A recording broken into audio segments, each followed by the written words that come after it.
Pak Mahfud, apa alasannya Kepres tentang hak tagih negara terhadap BLBI keluar, Pak? Karena dana BLBI itu selama ini baru berupa jaminan surat, jaminan uang, jaminan deposito dan sebagainya yang belum dieksekusi karena menunggu putusan MA. Apakah di dalam penanganannya itu sudah benar apa tidak? Nah, MA sekarang sudah membuat putusan yang itu tidak bisa kita tolak, itu urusan MA. Bahwa ada masyarakat masih mau mempersoalkan itu, silakan lapor ke KPK. Tapi bagi pemerintah, kebijakan BLBI tahun 98 itu sudah selesai, sudah dianggap benar meskipun negara rugi karena waktu itu situasinya mengendaki itu. Kemudian RD Release and Discharge pada tahun 2004 juga menurut putusan MA ya udah selesai. Oleh sebab itu sekarang hak perdatanya kita tagih gitu. Karena semula ini kan perjanjian perdata gitu. Nah, sudah pidananya tidak ada kata MA, ya kita kembali ke perdata, kita tagih sekarang. Berapa kira-kira nilai totalnya itu, Pak, keseluruhan? Saya baru saja memanggil Dirjen Kekayaan Negara dan Jamdatun dari Kejaksaan Agung.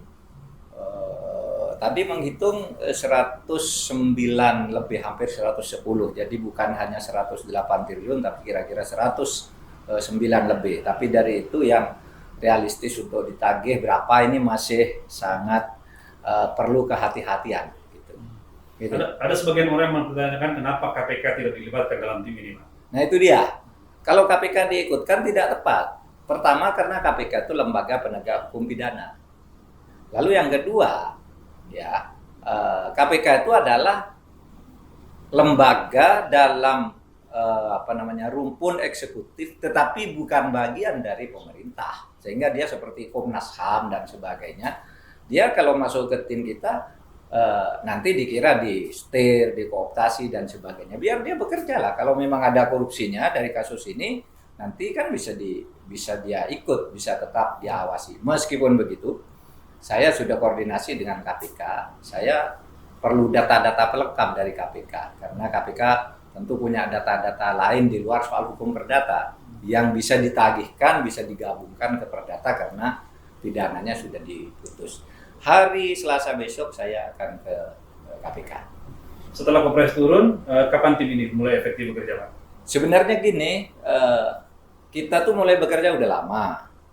Begitu ada putusan KPK, putusan MA dulu, putusan MA itu tahun 2019 bulan Juli ya. Jadi bahwa ini tidak ada pidananya gitu. Nah, kita sudah mulai menginventarisir, kalau tidak ada pidana, mari kita kerja sekarang untuk menagih perdatanya, sudah mulai. Nah, lebih konkret lagi kemudian pada bulan Juni tahun 2020 upaya KPK untuk PK itu tidak diterima oleh MA. Berarti ya sudah selesai, tidak ada upaya hukum lain. Upaya PK-nya itu, peninjauan kembali itu sudah dinyatakan tidak diterima, resmi kan. Nah, lalu kita mulai rapat-rapat sejak bulan Juni tahun 2020, dan begitu KPK mengumumkan itu SP3 ya kita langsung buat tim. Jadi masyarakat kan ada yang curiga, wah itu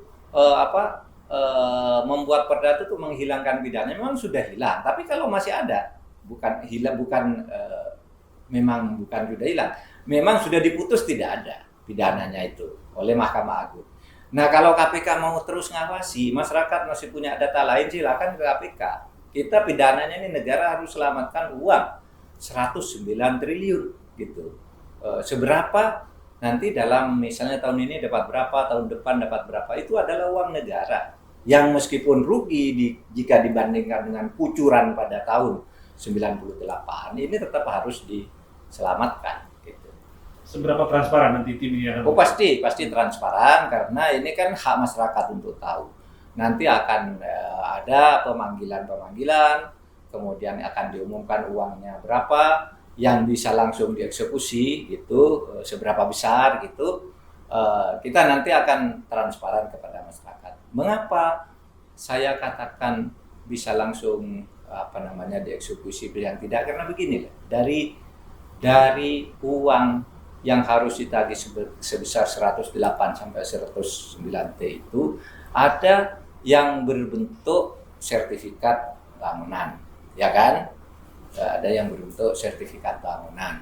Tapi barangnya mungkin tidak sesuai dengan sertifikat itu. Ada yang baru menyerahkan surat pernyataan, tetapi dokumen pengalihannya belum diserahkan ke negara, belum ditandatangani meskipun sudah dipanggil karena masih ada dugaan pidana dan sebagainya itu.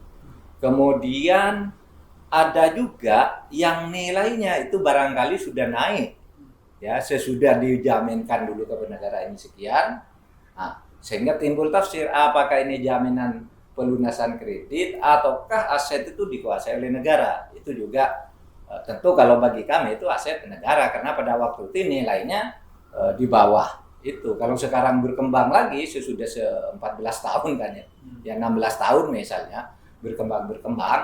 Nah itu kemudian kita perlu kepastian bahwa dulu yang diambil dijaminkan ke negara itu asetnya, bukan jumlah kreditnya gitu. Karena pada waktu itu kalau kredit aset itu nggak cukup. Sekarang mungkin udah lebih karena udah 16 tahun kan gitu.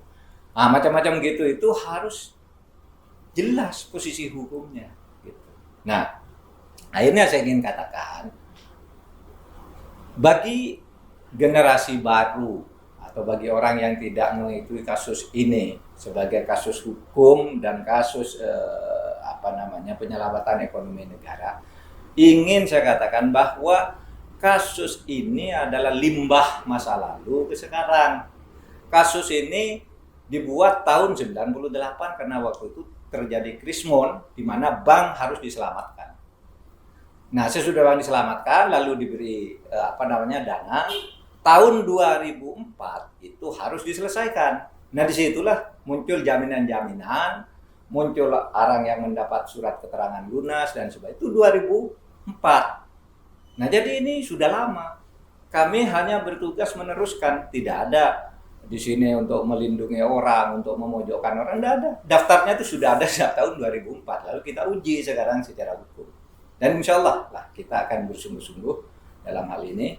Itu dan KPK silahkan terus ngawasi. KPK bukan bagian dari tim ini. Awasi kami. Ngurusi uang 109 triliun ini silahkan diawasi. Itu tugas KPK. Masyarakat juga ngawasi kalau ada sesuatu yang aneh lapor aja ke KPK, lapor ke polisi, lapor ke Kejaksaan Agung dan sebagainya.